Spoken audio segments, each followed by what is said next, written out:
Magandang araw sa inyong lahat. Ako si Yuyan Gabriel Moreno mula sa seksyon Likeable. Narito ako para italakay sa inyo ang wastong paggamit ng gadget.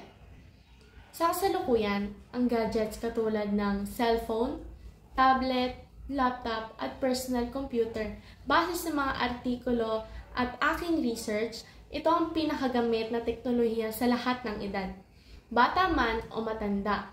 Ngunit ginagamit ba ito ng tama? Kaya narito ako upang hikayatin kayo na maging responsable sa paggamit ng gadgets. Ano nga ba ang gadgets? Ito ang mga elektronikong aparato na nagbibigay daan sa atin na gamitin upang makakuha ng mga impormasyon.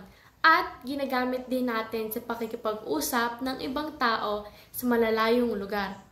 Tunay nga ang gadgets ay nagpabago ng ating paraan ng pamumuhay at nagbigay sa atin ng maraming oportunidad.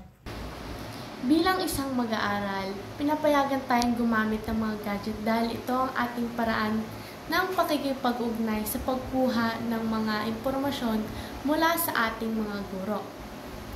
Ngunit, una, tiyakin natin ginagamit natin ito ng maayos sa paraang nakatuon ito sa aralin at hindi sa ibang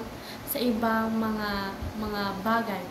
Pangalawa, pagkatapos ng klase, huwag agad humawak ng kahit anong gadget. Tiyakin mo nang tapos na lahat ng mga pangkat gawain at takdang aralin.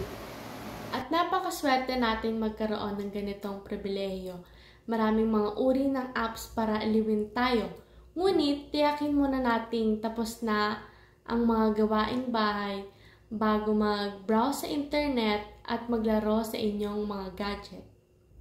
Sa ganitong paraan, tiyak na makikinabang tayo dahil hindi lamang natin natutulungan ang ating mga magulang, kundi napapasaya din natin sila dahil alam na responsable tayo at mapagkakatiwalaan sa paggamit ng mga gadget.